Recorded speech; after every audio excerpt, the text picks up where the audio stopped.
Saucer Full of Floyd tonight and every Monday night, 8 p.m. right here, KFUG Community Radio for Crescent City, Del Norte, and beyond. Good morning to you, Paul Critz on this end, 10:32, the time you're tuned to KFUG, and it is community service, the show. Time now. We've got a special guest in the studio and another special guest on the phone. I'm joined live in the studio, Mike Thornton, Jessica Andrews from the Wild Rivers Outpost, of course, on the phone. Let's make sure she's there. Can you hear me, Jessica? Hey, it works. I love it when it works. Yes, I can. I love it when it works, too. That's and awesome. then also live in the studio here, we've got Alex Lemus, CEO of Renewable Energy Capital. And we're going to get to the bottom, or try to get to the bottom, answer some of the questions of all the plans, the big plans, the redevelopment plans, everything happening down at the harbor, Crescent City Harbor. So, Alex, thanks for coming in and joining us today. Thank you for having me. I appreciate this. So, I'm recusing myself since I have a small craft. No, that's not true. That's not it. But I want to hand it over to Jessica and Mike here to begin the dialogue and discuss just what's going on. Sure. Well, I'll go ahead and start. Thank you. Alex, first off, thanks for coming in. We really appreciate it and appreciated your very quick response to our request to do this joint interview with Jessica Andrews of the Wild Rivers Outpost. So first off, thank you. So can you let our listeners know a little bit about Renewable Energy Capital, what, basics of the company and what it is that you do with that company? Basically, what we do is we finance renewable energy projects for municipal clients. My background is investment banking, so when we structure the deals, we structure them for institutional investors. And so did your relationship with the Crescent City Harbor District, did that begin as a result of financing a renewable energy project there? No, actually, it started in 2016, 2017. I was contacted by Lane Tavasi and Charlie Helms because our company financed the Humboldt project. Okay. The reason I ask is because one of the things which I've never been able to get my head around is this $238,000 payment that is allegedly owed. 88. So it's 50,000 between friends. Okay, yeah, it's chump change, and that, at least as I understood it, you were willing to take that debt on as part of your plan for doing your redevelopment work at the harbor. Is that it, or is it something different than that? Not exactly. Okay. And that's one of the challenges here, is that this project has gone through many different phases. So when we were first contacted, the harbor had been trying to do a solar project for some time, and we're unable to. And one of the challenges that the harbor had is the same challenge that Humboldt had, is that it's not a tax generating authority. So you can't finance anything. And the majority of solar projects are financed through tax equity. There's a grant from the federal government, but you can't use it. So you have to sell it to an institution.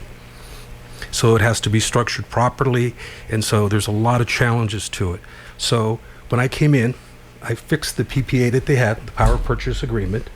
Then we found a tax equity partner who would take it on, and they would go build it.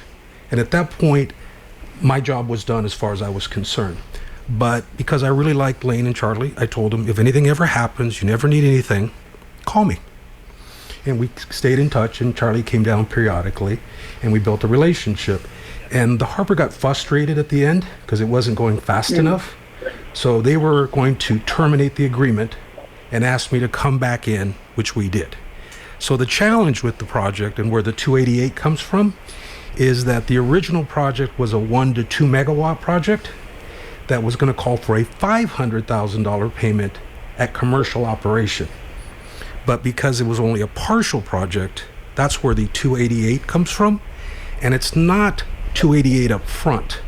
What it is a lease payment for 25 years. Okay. Right? So it's kind of a pro rata. And so it's not all earned until the end. So the challenge was... Jessica Andrews, go ahead. This is Jessica Andrews from the Wild Rivers Outpost on the phone today. It's the 25 years lease payments in one payment, correct? It is paid at the end, yes. But Okay. it's earned annually. So, for example, if for whatever reason it was pulled off early, the harbor would owe back the years that they wasn't used. Okay. Okay, so basically, I mean, your plan is to just essentially assume this debt, correct? Is that a way of phrasing it? My lawyers would kill me if Okay. I use certain words. Sure, right? sure. No, and that's why I'm careful here. But yes. Okay. Between you and I, yes. This is strictly, it's No. non-lawyer, non-financial. I'm just, Well, that's okay. what I said. I didn't show up with lawyers or anything. I just want to be two individuals talking like we're sitting at a bar. Right, exactly. Okay. Hey, come on, tell me what's the deal. And the assumption was that this would be a much larger project. Right. But there was a hurry to get phase one done. And we said, okay, I'll jump in. I'll work with the company ADE, and I'll put together something to get them out, and then we'll come in, and we did. And I'm very proud to say that during COVID, somehow or another, we got it built in a very short period of time. And to say it was a challenge is an understatement, but we did. The second phase, excuse me, Jessica, go ahead. I'm sorry. Can you tell us how you said the project was reduced? Can you and this is phase one of the project that's currently generating. Can you tell us what its size is currently? Well, today it's a 577 kW system, and that's 420 on the solar canopies and 150 on the roof. Okay. Okay, great. And She's making notes. She's the she's the newspaper reporter, so she's the one going for all the details. Yeah. So this project was done. So phase one was done, and then we begun to present options to the harbor of where we could put additional solar to offset 100% of their usage. And every place that we proposed, we had to hold back because of the redevelopment. Right, okay. Right? Because if we go put it somewhere, and if you see all the places we proposed, they came back, and rightfully so. Well, if we put it here, it may block this, it may block that. So every other option that we had was put on the back burner. So if I look at it from a solar developer perspective, I would only care about how much solar can we put up and how fast. But from the redevelopment perspective, it made sense to wait till the end. And that's where the challenge is here, because ADE was basically forced out. We took over the project, we did the project management, we secured the financing to build it, and now we're all in limbo, and we've been in limbo for 12 months, 14 months on phase two. But they are the owners of phase one for tax purposes. That's really the challenge. Who's they? ADE. Gotcha. Okay. ADE. Okay. And let me be more specific, because there's some misinformation there as well, or lack of information. ADE is a company that then created a project company called ADE Crescent City LLC.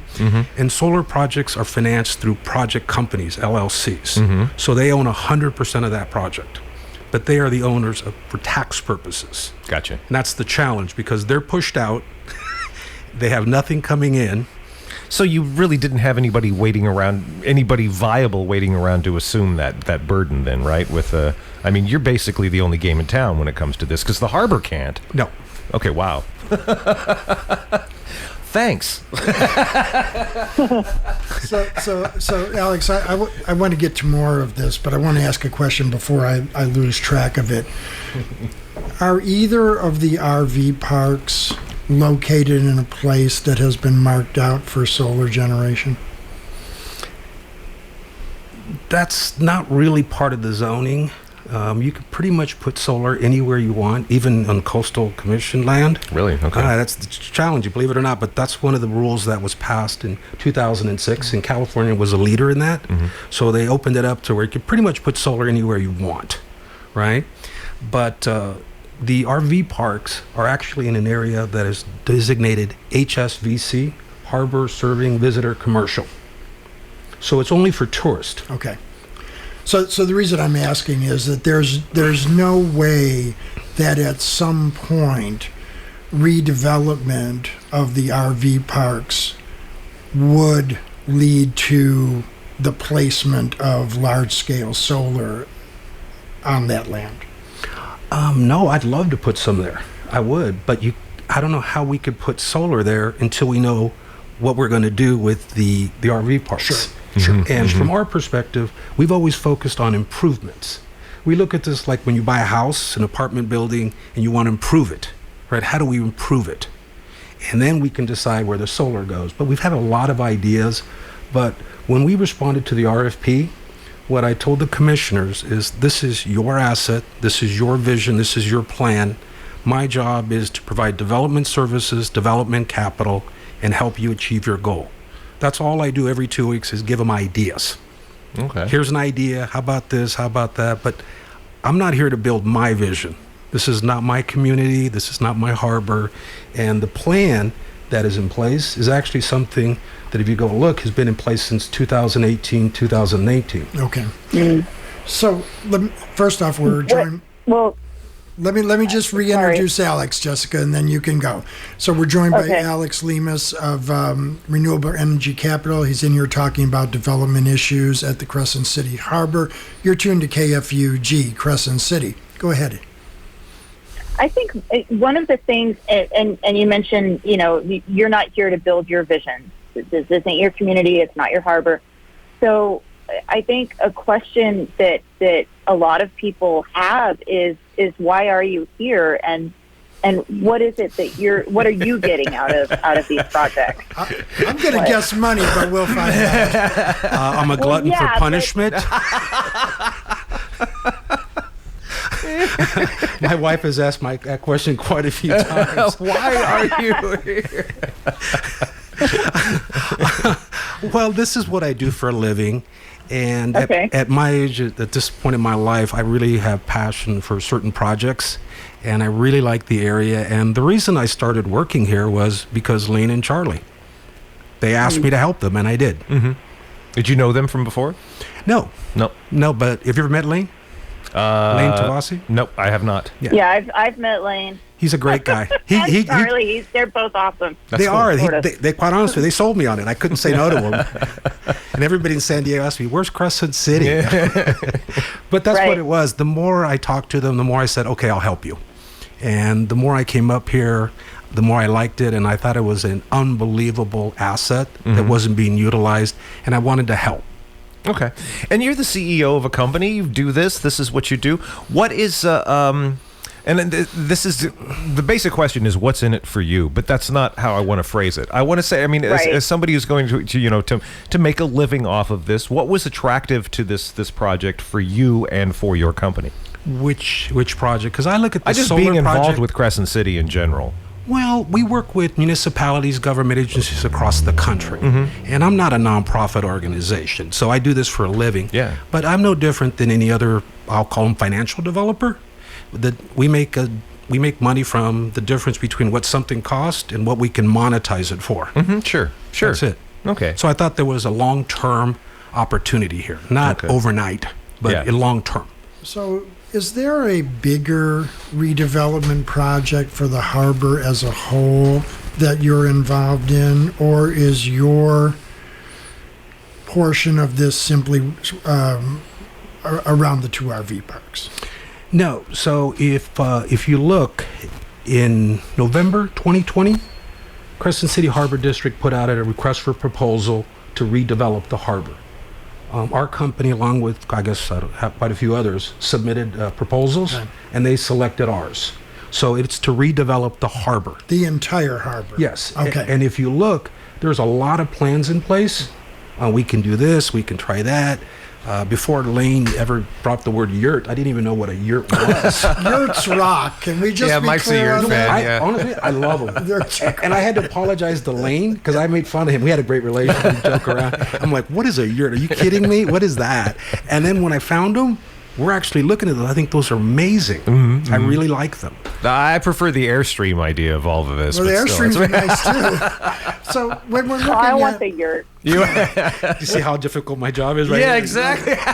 So when we're looking at a kind of a ballpark total redevelopment project cost, because there's a lot going on there at the harbor, and from what I understand, a tremendous amount of work that needs to be done. A lot of work. A lot. I mean, and all the way down to like the pilings, right? Deep all the way, structural issues. Yeah. on the That's pilings. infrastructure, right? Basic infrastructure. Yes. Right. Okay. And so this redevelopment project would include all of that as well. Yes. Okay. That's our hope.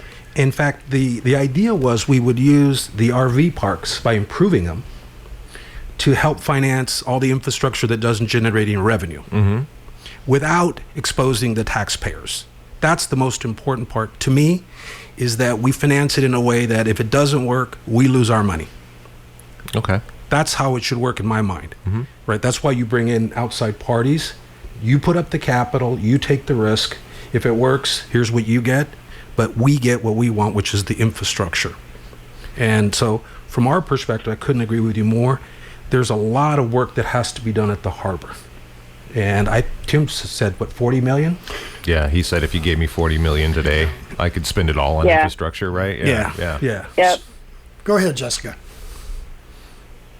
Oh no, I was just going to ask about that too.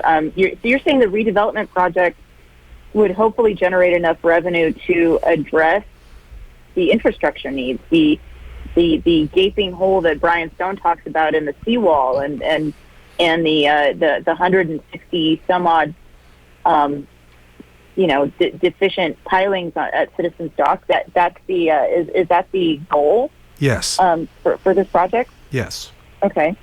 Okay, and then how in that goal? I'm sorry to interrupt, but how in that goal? Then I think I was misunderstanding. Are you leveraging the RV parks as far as the financing of that infrastructure work?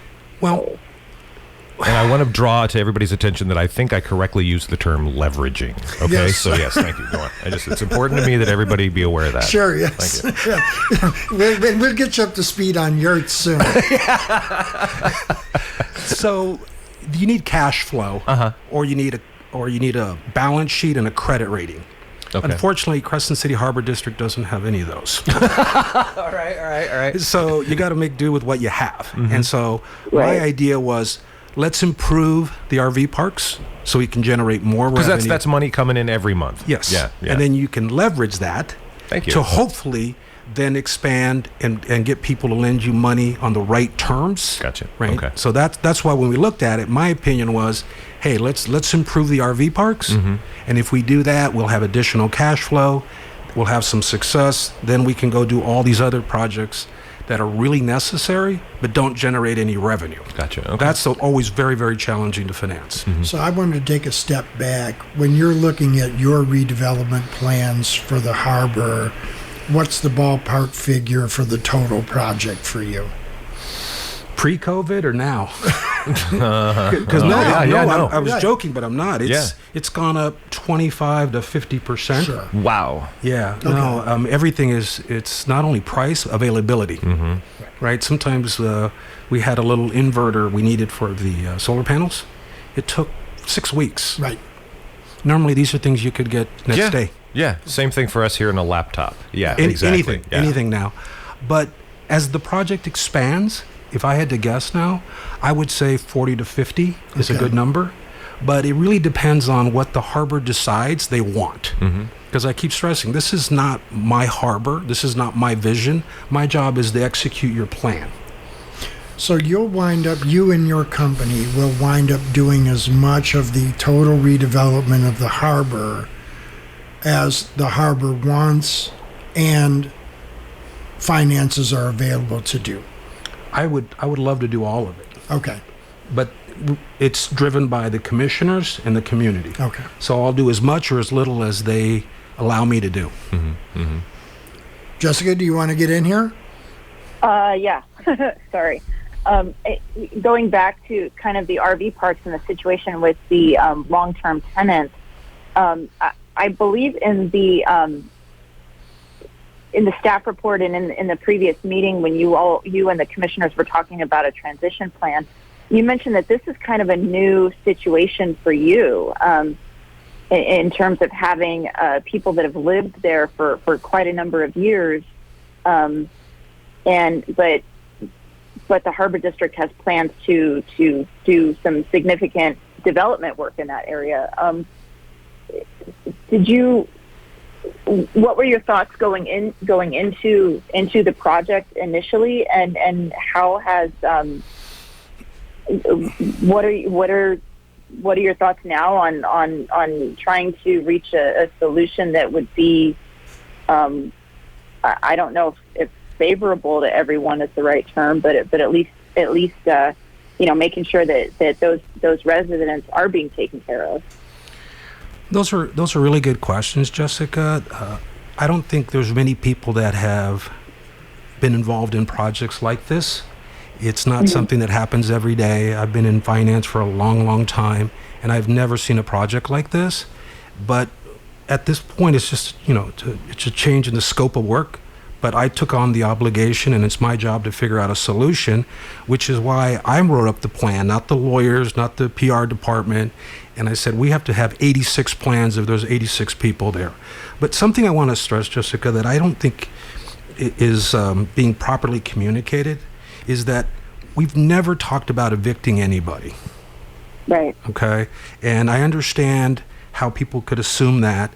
And I've apologized a couple of times for having somebody in our company create a website where we showed these little cabins, and everybody thought we were throwing them out for the cabins. That was just a concept. It was just a concept.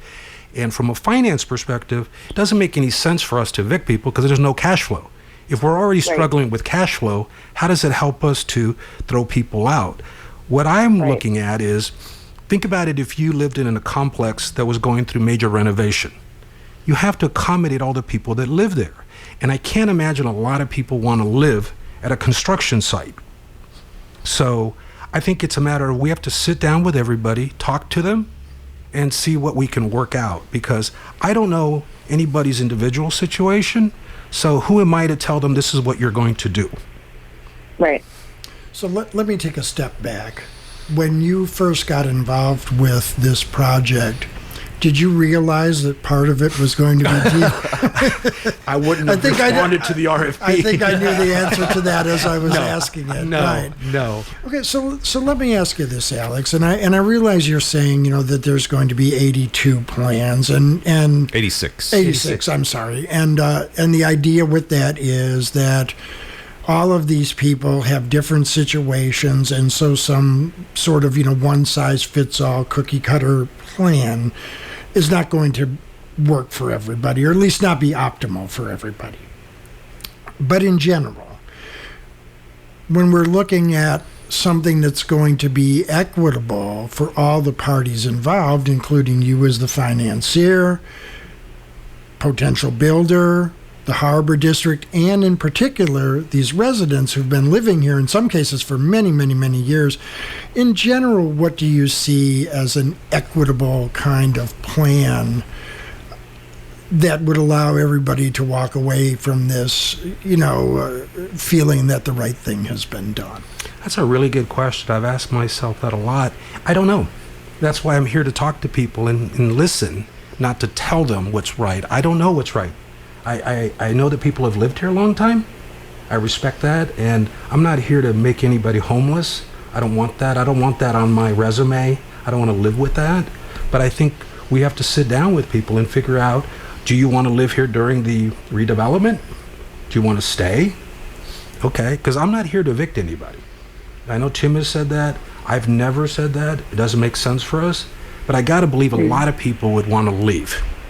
But I don't know what's there, but I want to ask. One of the concerns about all of, first off, just to clarify that and everybody in the community, everybody knows there have been people who have been or are being evicted from the RV parks. But that's what I understand. These are because of the lifting of COVID restrictions, and that finally the harbor as a landlord can get around to. These are evictions for cause. These are people who haven't paid, or there's some sort of activity that isn't according to Hoyle as far as the RV owners go, the RV park owners go. So this is separate.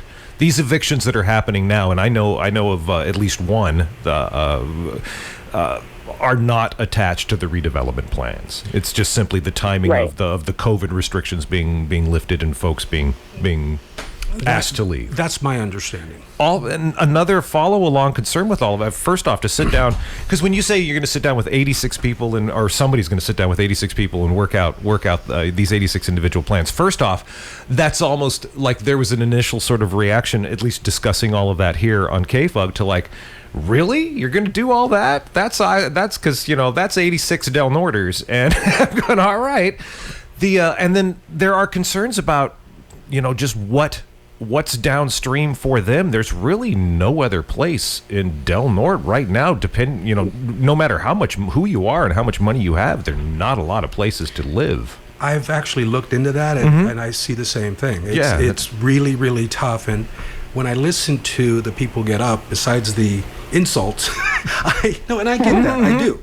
I listen to that, and I hear it in their voice. Yeah. That's why I've been trying to stress to Tim is we got to make sure we're not evicted. From my perspective, what I can agree is nobody's being evicted without cause. Yeah. And when I don't want to evict people.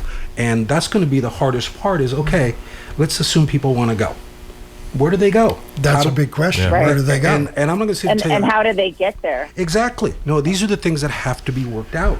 And that's the challenge. And I'm not going to sit here and tell you, I know that, because I've never moved 86 people who've lived in one place in a housing constrained market. Now, let me do, Mike, before we go on, let me do this, because I feel like I hijacked your initial question, which was, with these 86 residents and having to find some sort of solution, what exactly then would be the best case scenario in your eyes for all parties involved? If they stayed, if there was a place for them to go to, what are you striving for as far as best case scenario in that regard? And I can reframe that. In a way. Okay. Is it okay if I do that? Yeah, sure. Okay, because here, let me ask that question this way. You're Alex Lemus. You're living in that situation. What would you want done for you? I'm glad you said it that way, because that's actually how I look at it, right? If it was me, if it was my Aunt Bessie, she was living there, had been there a long time, she doesn't have a lot of options, that she be treated with dignity and respect, and that's what I want to do. I don't know what the answer is. And when we say things like dignity and respect, what does that mean? To me, it means taking into account their situation and trying to find something that works for them. And I know where they live now, so we're going to have to work together. And I've already reached out to the county, the city. With my background, I work with government agencies all the time. I understand tax credits, low-income housing credits, everything else. So it's going to take a combination of a lot of different resources, and it's going to take time. There's no fast, easy solution here, and it's going to be a difficult process. I don't kid myself, and I already got myself into it, so what am I going to do? You can't be a little bit pregnant. So I'm in, so here we go. I think that's a big concern, is that folks are afraid, something will happen, we'll get into some sort of situation, and then relevant parties, such as yourself, in this community, for a lot of people in this community, is sort of an unknown quantity that, all of a sudden, you'll be gone. Much like the solar panel people, stop answering emails and phone calls, and then these folks will be out, trying to keep dry in the wintertime. I understand that. Yeah. And if I was in their position, I'd feel the same way. It must be a horrible feeling to every day be thinking, is this the last month I'm going to be here? Well, and you may or may not know this already, but just a couple of years ago, our state senator, Mike McGuire, stated that Del Norte County has the highest per capita rate of homelessness in the state.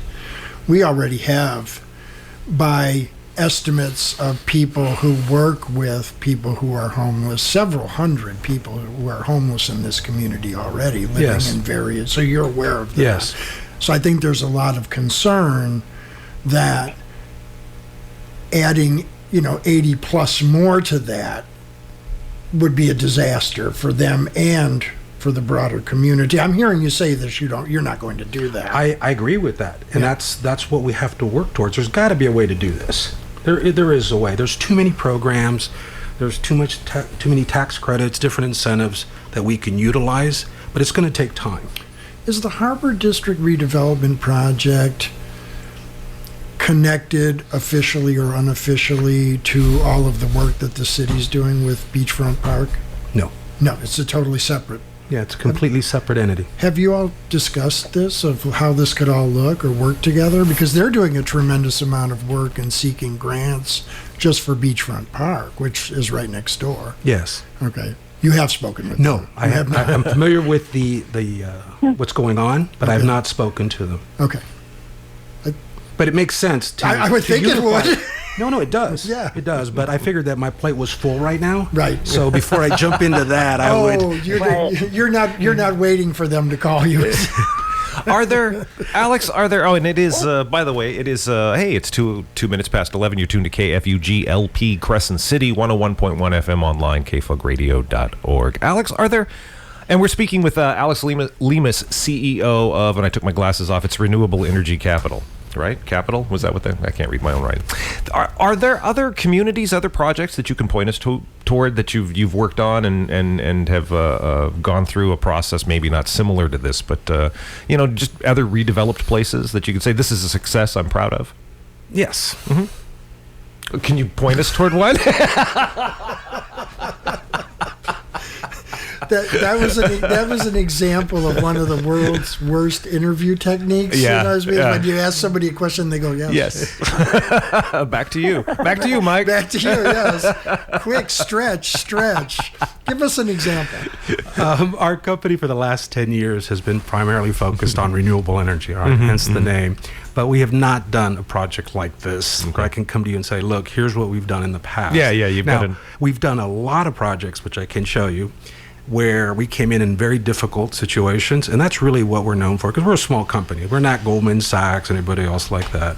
So we'll come into a very difficult situation where a city's in trouble, somebody else, and we'll come in there, and we'll basically provide the development capital and services that nobody else wants to do. Mm-hmm. Early stage, high-risk projects, and I can give you several of those that we've done, and you can go look them up, and you can see that we did what we said we were going to do. Mm-hmm. And that's what I want everybody to say down the road. Hey, he showed up, he answered the phone, and he did what he said he was going to do. Yeah. That's it. Yeah, and as a business person, that's really the best legacy you can hope for. That's honestly, that's what I tell people. That to me is, people say a lot of good things, bad things, but to me, he did what he said he was going to do. So you talked about strategy as far as making a living for yourself and for your company, being to downstream monetization of some aspects of what will result at the harbor. Mm-hmm. What sorts of things do you monetize in a situation like that? Well, whenever you do development, there's going to be a development fee, right? No different than a builder or anybody else, a developer, right? You build something, and in it, there's going to be some kind of development fee. That's really it. I don't know what it is. Everybody asks me that. Mm-hmm. Some projects we do well, some we lose money. Mm-hmm. Yeah. But you got to finish it. Yeah. Yeah, I guess, and tell me if I'm wrong, but you know what, Jessica, you go ahead, because I know you've been waiting. Okay, no worries. One of the statements that Brian Stone had made at a previous meeting was that there were tax credits involved as well, for your company in particular, and I was hoping to find out if that's true, and two, if what kind of tax credits we're talking about. So those are not tax credits for Alex Lemus or Renewable Energy Capital. Those are tax credits that are available under the IRS code to anybody who does a solar project or any other project that qualifies. Okay. Can you sell those? No. Well, you have to. Because some can be sold, right? Look at you. Yes. There's only a few. There's only a few, but most of them you can't. The government likes to make things as difficult as possible with these tax credits. Like new market tax credits, you can assign those and sell them, but the majority of them you cannot. You can't sell them and get cash for them. That's where it gets really tricky on the structuring. Mm-hmm. So Paul was talking about monetization, and the thing that made me think about is not, I get it. There's a gap. There's a profit margin. Yes. And then, hopefully. Of course, hopefully, yes. But other aspects of development of the harbor could at some point be monetized. For example, improving the RV parks ideally will bring in more money. Yes. Which, maybe not new monetization, but increased monetization of that aspect of the harbor. Are there other aspects of the harbor development that could be turned into revenue generating components of the development? Does that make sense what I'm asking? Yes. Okay. So I believe so. So we put out a lot of ideas. For example, the car wash that's been sitting there forever. We were thinking, what can we do with that? We've looked at ideas. If you look at our little website that we created where people can go look at it, we thought, well, it might be neat to put solar panels on top of those buildings and make it so you can go EV charging there, right? Something to generate revenue on all that land that's sitting there right now, just as a parking lot for the restaurant. Yeah, yeah. So that would be an idea of what we could do. The other thing would be to help with the commercial fishing side is, could we build a fish processing plant behind where the harbor offices are now, right? Because I've spoken to a lot of fishermen, not only here, but in San Diego, and they'll tell me all the challenges already in commercial fishing. Right. So we were thinking, well, what if we made some kind of co-op, a facility where they could come in and land? When I spoke to the owners of Fisherman's Restaurant, I was blown away. The licenses that are required are not available. And for example, she told me they get fish from San Francisco. So the fish that comes here gets on a boat, goes there, and comes back. I'm like, goes you're to San kidding? Francisco, You're kidding me. You could Exactly. throw it over there, but you take it all the way there and you come back. But those are licenses, things like that. So we were thinking that we would build a facility there so it could be done there, and more of a co-op as opposed to adding layers of profit. That's really the idea there. Sure. So I want to understand. Just this is going to be like your business remedial, like 101 for me. I'm trying to understand. So you come into a project. You bring Renewable Energy Capital into a project. You can provide the capital because you can get capital more easily than say the Crescent City Harbor can, right? And so you then. I could see like the desire, the need then to have downstream monetization over time, because you are extending basically credit, organizing the credit to be extended to an entity like the harbor. I'm just trying to understand where you get your money for. I'm trying to understand, if the harbor can't generate taxes, how do they generate enough funds to pay you? And so, if they can't do that, then they would tie you then into the monetization downstream of different things happening that would enable you in the immediate and right now to get to provide the finances, the loans, whatever your company would be able to provide. You have to be able to show we're going to have this much money coming in the future. So would you have a piece of everything that the harbor makes then, for the next 25 years? I wouldn't look at it that way. And to be clear, we don't loan money to our clients. No. So we're not going to go out and encumber them. Right. Okay. So our model is Well, you encumber yourselves, though, Yes. right? Yeah, exactly. So we take the risk. Yeah. If we're right, we make money. If we're wrong, we lose money. But to take that risk initially, you're going to have to show that you're going to have money coming in the future, right? Nobody's going to extend you the credit or the money if you're going to, provide capital. Nobody will lend us a nickel until Right. we're done. Until you're done. Okay. To the point where there's no risk, that's when institutions get involved. Okay. So we do all the work that nobody wants to, and as I joke, we write checks that nobody wants to. Okay. And people look at us and go, "You're nuts. Why would you do that?" Well, because you're going to be able to make that money back, correct? Hopefully. Yeah. So let me ask this, because and I realize this may be a bad analogy. So, City of Chicago wanted to do improvements on one of their stadiums. A company bought their parking meters, bought their revenue of their parking meters in exchange for money up front. And then after that money is used to create what they want to create, that company that fronted the money for a share of the parking meter money gets that for X term of years. Is that a similar business model at all? Yeah, that's the question. Yeah. That's actually a pretty good analogy. It's a PPP, private-public partnership. I don't like that structure. Right. But they just basically took all the future revenue and gave it to them up front. Right. Right. Right. That's a little different than what we do. Okay. Right. We'll go in, and whether the project cost us $1.5 million or $3 million, that's on us. If it works, good, you get your coupon. Because these solar projects, when they're all built, they're a single-digit return. That's why pension plans, banks, et cetera, buy them, but not till they're up and running. Right? And if you go over budget, that's on you. Wow. So it's a lot different. We take all the risk. So in the end, all of this is, and I know I'm not a business person. The bedrock of this project eventually is solar development, right? Is it? No. No, it's not. It started as a Okay. solar project. Okay. And it morphed into The Harbor larger, project. And the way I look at it, and this is what I told them, I said, even though I'm not an investment banker anymore, I look at this as I'm an investment banker and a developer for the harbor. What do you want me to do? So I had to give me your plan and let me work with you to come up with a way to finance this where you're not exposing the harbor, the city, or the taxpayers. Let the risk be borne by the people that should take it. So can we talk about what the plan is for the RV parks? And Yes.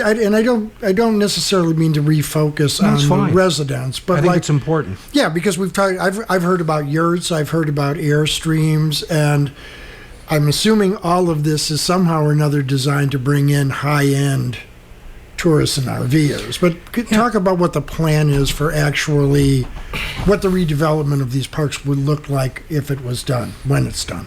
Well, once again, that's not my decision to Sure. make. Okay. But I think it's to bring in visitors.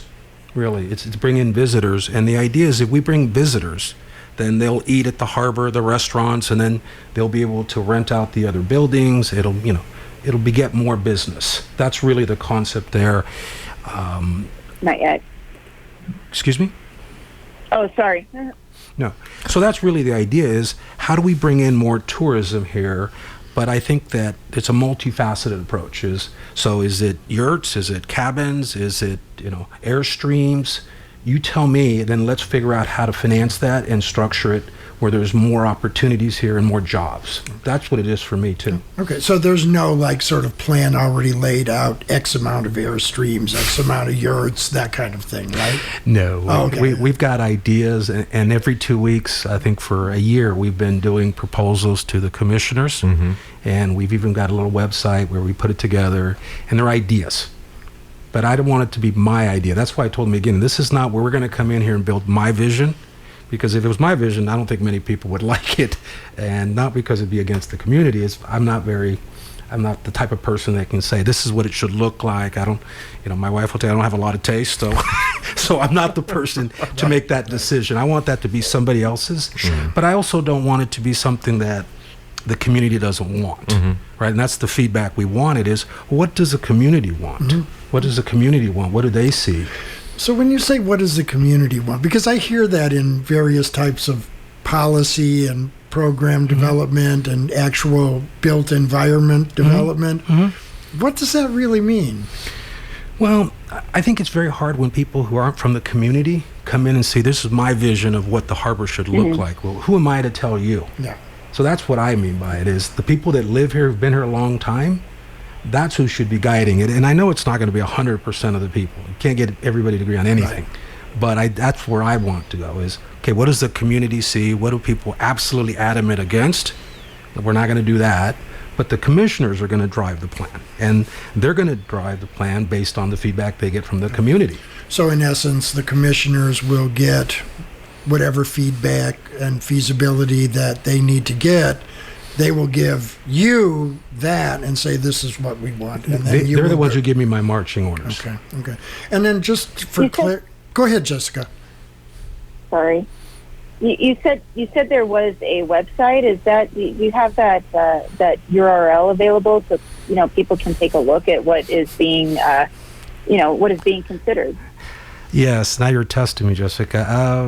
I want to say it's okay. I want to say it's NorCalFishMarket.com. Maybe Paul can pull it up. Right. Google, the Google machine. Okay. So Yeah, Alex, right. so Alex, just because I want to be clear on this, the Crescent City Harbor District will retain ownership of the RV parks? Yes. Okay. So that transferring any type of ownership to you or anybody else is not part of the... I would love that. Okay. But no, they're not. Is that something you would bid for? No, because it is, first of all, that land belongs to the state. Right.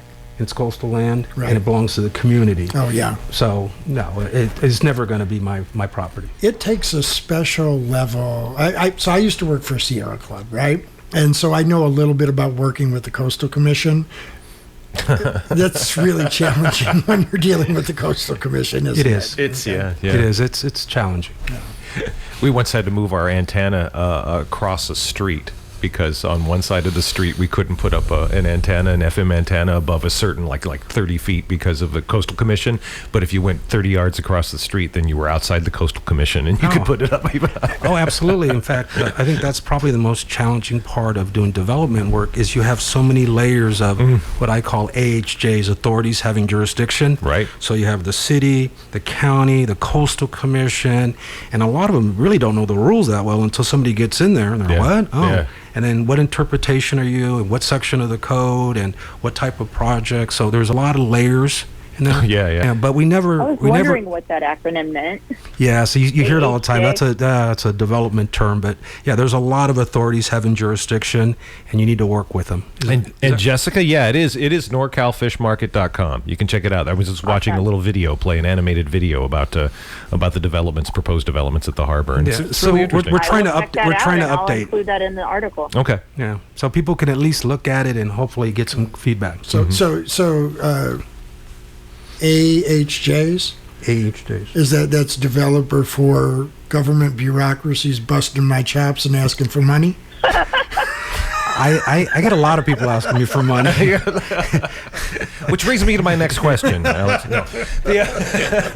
So I'm curious: is all of this? How many years have you been interacting with Del Norte County? Late 2016, early 2017. About 5 years. Any insight? What have you learned about us?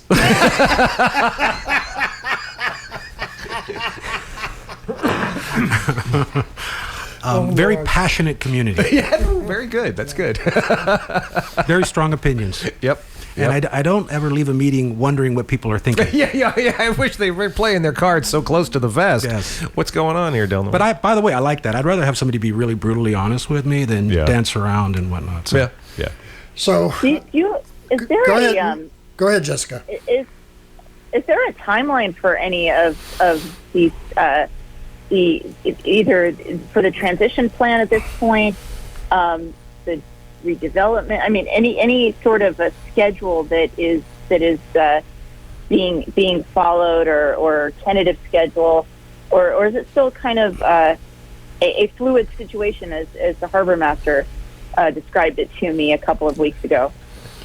Well, from my perspective, we wanted to get started a year ago, but this is once again driven by the commissioners, and once they give me the okay to move forward, then we will begin the transition plan and start sitting down with people and hopefully start the work, because we're very eager to start work. I like work. I'm a blue-collar guy, and I want to go to work. But I can't go to work until somebody allows me to.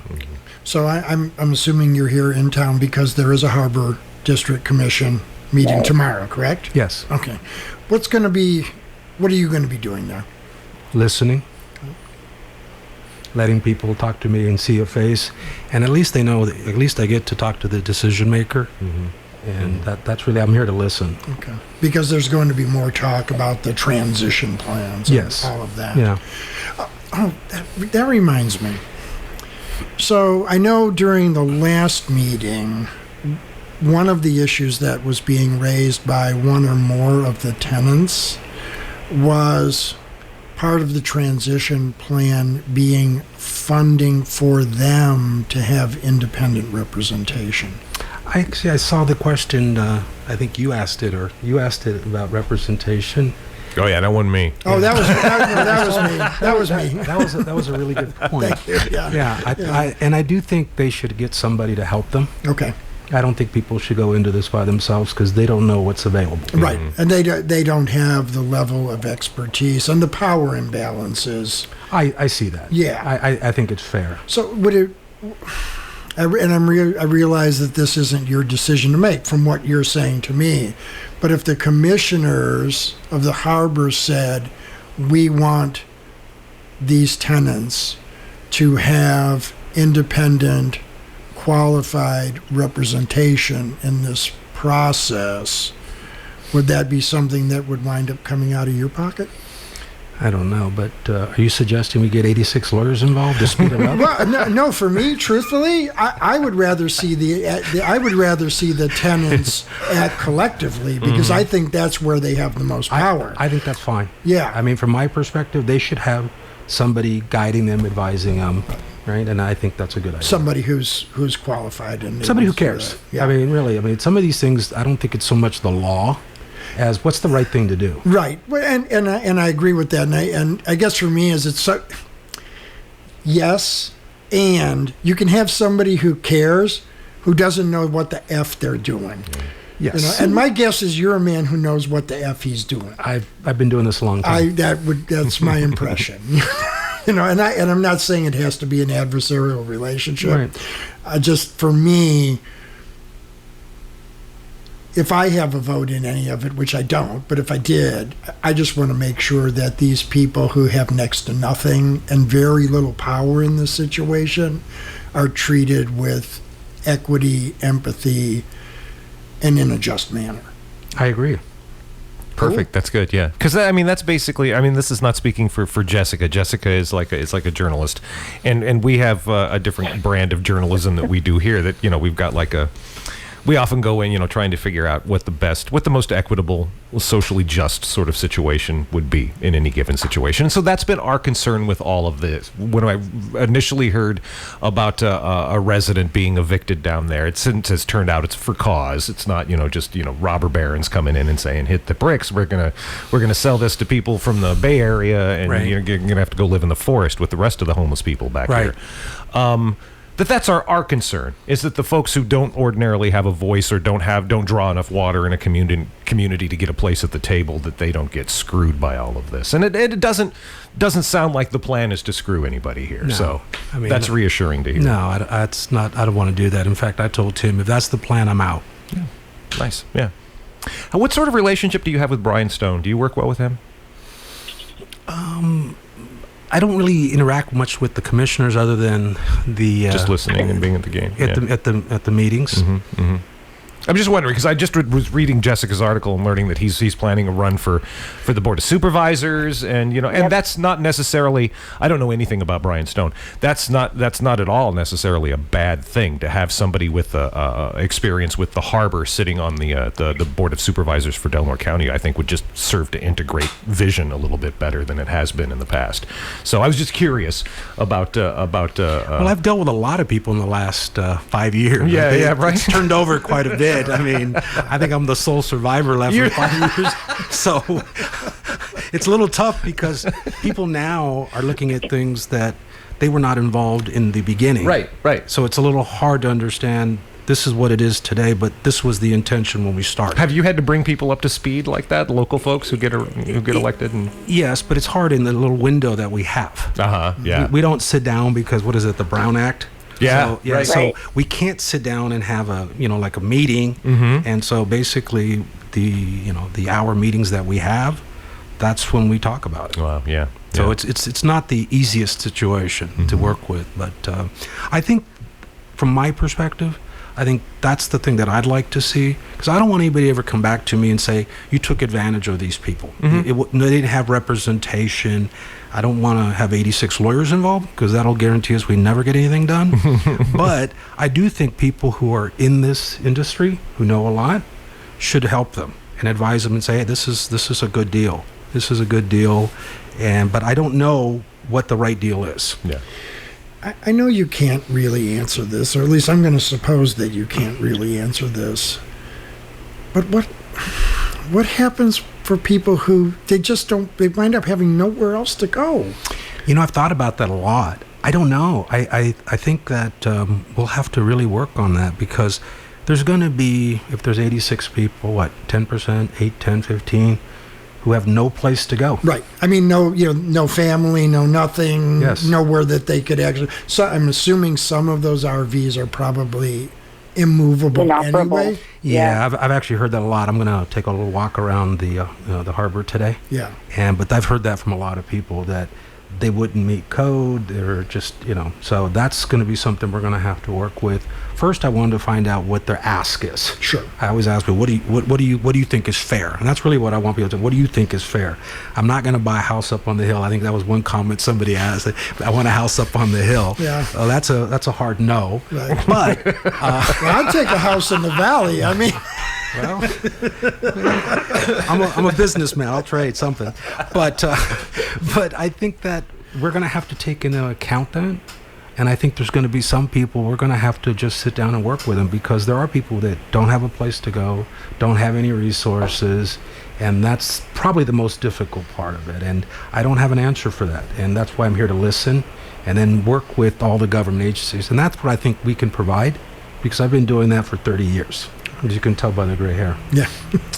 And you're tuned to KFUG Community Radio, 11:26 the time. We are speaking with Alex Lemus, CEO of Renewable Energy Capital. He's up to his neck in the harbor and in the redevelopment plans. I know we'd signed on for an hour of Alex's time here, so I think we should move toward wrapping up.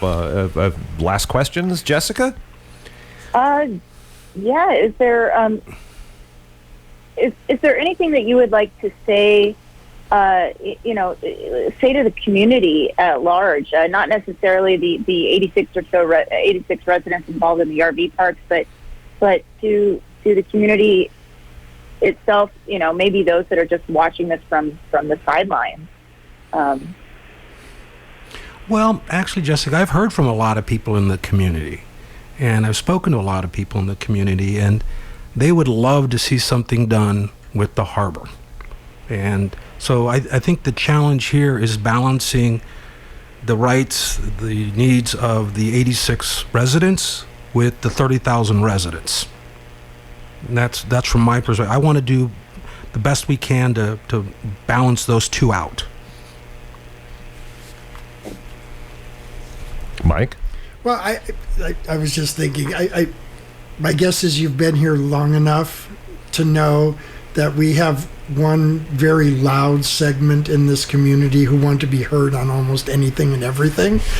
And so clearly not, and clearly not necessarily representing the entire needs of or desires of the community, right? And that's not unique, by the way. I know it's not. Everywhere I go, there's a vocal group. Yes. And the silent group doesn't say anything, but I do hear from them. Right. And they would love to see something done. But I look at the community that lives there. I look at the county, but I also look, for example, at the commercial fishing industry. Sure. Right? How do you help it regain its past glory? And it's not an easy thing to do. But those are the things that we'll have to try to balance out. But nothing is going to happen until we address this issue at the RV parks. So, I mean, I guess this is my final quasi-question comment, right? My experience of speaking with you for this short period of time is that you are looking genuinely for a way to make this work for everybody and include real consideration and action on the needs of the people who live in these two RV parks. Yes? Yes. Okay. And you're willing to commit to that? Yes. What do you hope is going to happen at the board meeting tomorrow? I think we'll hear the same that we've heard before. I want a detailed plan.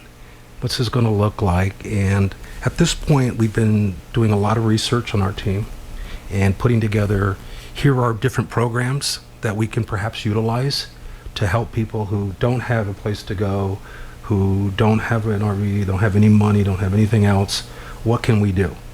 This is where Del Norte, being so economically depressed and having so much federal money, is actually a blessing, because you can do something with it. Now, you have to know how to combine it, and the federal government, as you probably know, never gives you all the money.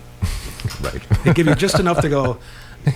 And so, but I can work with that. If we can find 60% of the money, 40% of the money, then I will work with my partners to come up with options for the people, right? That's really what I'm looking for, is what do we have here? Do we have just seniors? Do we have veterans? For example, I've spoken to an old attorney friend of mine who represented us for about 20 years. He's a veteran. He's done a lot of low-income housing for veterans, so we've talked about that. I know there's a couple there, but I think it's a matter of, there's different groups. I think there'll be the seniors, there'll be people who are disabled, the veterans. How do we find where they want to go, and then how do we help them? Because I don't want to come up with a solution without hearing from them. And I'm sure I'll hear from them. Oh, yeah. I'm sure you will, too. And I won't walk away wondering what they're thinking. Is there anything we didn't ask you about, or anything that you'd like to say in conclusion? No, I think you guys did a really good job, and I came here because I wanted you to be able to look me in the eye and ask me tough questions and get an answer, and then you have something to hold me accountable for. Alex Lemus, thank you for joining us on the program today. Thank you. Appreciate Yes, it. thank you very much. It was good meeting you. Thank you. Alex Lemus, CEO of Renewable Energy Capital. And what time's the Harbor Commission meeting tomorrow? 2:00. 2 o'clock. Are they doing in person? I'm sorry? Yes. Tell them 4. Tell them 4. It'll still be going on. If the at door's 4. locked, Yeah. just wait. I'm sure.